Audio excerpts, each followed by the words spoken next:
All right. Thanks for coming today. I wanted to share with you from the book of Ezekiel. If anybody's read the book of Ezekiel before, it's probably the best evidence that LSD existed before the 1960s. He has some of the most dramatic and flavorful prophecies of anybody in the Old Testament. But to understand where he is going and what he's doing, I think we need to understand the situation that he was speaking to. It was pretty black. Israel had been through a time of real just rebellion against God, and God had, through his prophet, said, hey, I'm done with this. We're hitting the reset button, and foreign aggressors are going to come in and conquer you.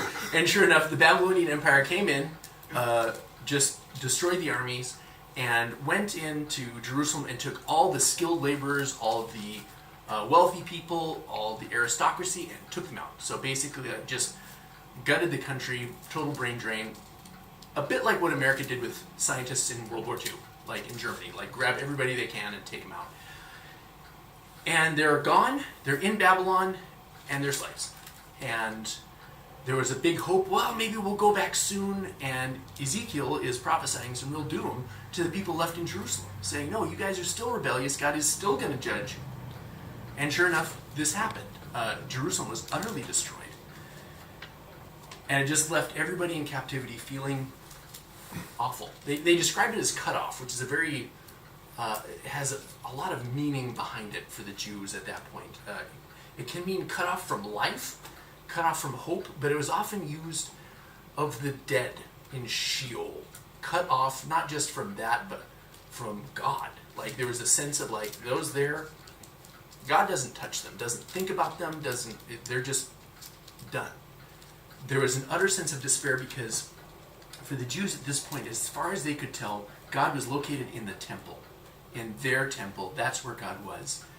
And Ezekiel's visions said, hey, I saw God. He left. He left the temple. He's abandoned it. And we've got nothing now. And they said, we are cut off. God's left the temple. God's left the land. And he's abandoned us. And everything we have, like our stories, well, who's going to listen to them now? Because we're the losers. Our identity, it's going to be just dispersed among all the nations. That's the whole point of taking somebody out of their homeland and bring them somewhere else. It's just to like disperse that sense of nationality. Guess what? You're no longer Israelites. As you marry and intermarry and find jobs and identities and sports, whatever, you're going to just become Babylonian. You'll lose your Israeli Jewish self, and you're just going to become one of us. And they say, we are cut off. God no longer listens to us. God no longer likes us. Our stories are meaningless because now we're the losers. Our songs and our language will disappear. And pretty much up until this time, his prophecies have been very dark and foreboding. Doom is coming. The judgment is not over. Worse is still to come. But by this point in his career, there's a bit of a change. And probably one of the most powerful imagery is in Ezekiel 37. Probably heard it before. The valley of the dry bones is what it's often called. And it says, the hand of the Lord was upon me, and he brought me out by the Spirit of the Lord, and set me in the middle of the valley. It was full of bones. He led me back and forth among them, and I saw a great many bones on the floor of the valley, bones that were very dry. And he asked me, Son of man, can these bones live? And I said, Sovereign Lord, you alone know. And I would love to know what his face was like when he said that. Was that a sense of just like despair or mockery or hope? All we have are his words. You alone know. What's very clear is, for him, the answer is no. They're dead. They're bleached. They're gone. And then he said to me, prophesy to these bones and say to them, dry bones, hear the word of the Lord. This is what the sovereign Lord says to these bones. I will make breath enter you, and you will come to life. I will attach tendons to you and make flesh come upon you and cover you with skin. I will put breath in you, and you will come to life. Then you will know that I am the Lord. So I prophesied as I was commanded. And as I was prophesying, there was a loud noise, a rattling sound, and the bones came together, bone to bone. I looked, and tendons and flesh appeared on them, and skin covered them. But there was no breath in them. And then he said to me, prophesy to the breath. Prophesy, son of man, and say to it, this is what the sovereign Lord says.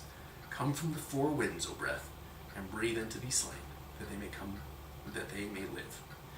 Here, the word breath is ruach. It has a lot of meaning in Hebrew. It's the same thing as wind. Wind, breath, spirit, it's all the same word. In the beginning, God put his spirit breath into people. They start breathing and they're alive. And when people stop living, the spirit breath leaves. So I prophesied as he commanded me, and the breath entered them. And they came to life and stood up on their feet, a vast army. I think the imagery here is of a place of huge military defeat, where the Babylonian army comes in and just slaughtered. And the slain were just left, not buried, just abandoned. And with that defeat, Israel's hope disappeared. They could no longer be free. They could no longer protect themselves. They could no longer continue their way of life. Their hope was gone. They were slaves. And here, the imagery God is using is of the place where hope was destroyed. God was going to do something himself, something that nobody could do. Even if someone could create a body, they couldn't make it live. And then he said to me, son of man, these bones are the whole house of Israel. They say, our bones are dried up and our hope is gone. We are cut off. Therefore prophesy and say to them, this is what the sovereign Lord says. O my people, I'm going to open your graves and bring you up from them. I will bring you back to the land of Israel. Then you, my people, will know that I am the Lord. When I open your graves and bring you up from them, I'll put my spirit in you, and you will live. And I will settle you in your own land. Then you will know that I, the Lord, have spoken. I have done it, declares the Lord. I think one of the big points of this is that here was a situation where Israel, or the Jews, could absolutely not help themselves. They did not have what it takes to get from where they were to where any hope would be. It was absolutely beyond them. And they thought, well, even our hope in God is gone because he's through with us. And then this word comes and says, no, I'm not through with you. And what you absolutely cannot do, you probably can't even hope for by yourself, I will do. It is beyond your reach, but I'm handing it to you nonetheless. It reminds me actually a little bit of my story. I remember in this very house, coming back from Africa and being very lonely, and just thinking, man, this is not working out for me. Don't change continents in the middle of a recession is the lesson I learned. And just feeling very lonely. And then I think in that place of real sadness, despair, and loneliness, God gave me Psalms 86, verse 32. And it said, I'm God, and God puts the lonely into families.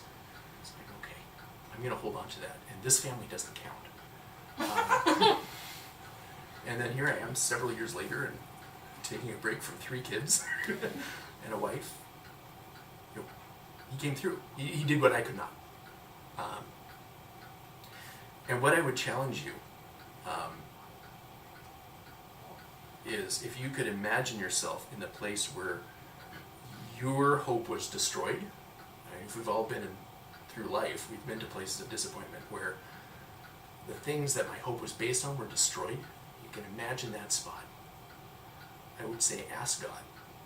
Say, God, will you give me a promise in this place where my marriage is on the rocks, or my finances are just destroyed, or my whole life goal, or my heart is shattered, or whatever. I believe it is biblical and valid to say, God, I need you to make me a promise here in this place where nothing else will suffice, where there is no reason to hope unless you come through, unless you breathe life. I think of the greatest defeat in the Bible. Here is Jesus on Golgotha. Greatest defeat. All hope lost. But life was basically breathed in at that point, and that place of utter defeat where all hope was lost turned into the greatest victory. This just seems to be the way that God likes to unfold his story. I recommend sometime this week, go to God from that place of our brokenness and say, will you make me a promise? Because he's the only one who will do it. Thank you.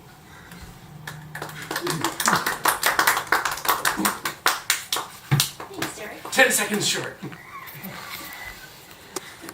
You had me at LSD.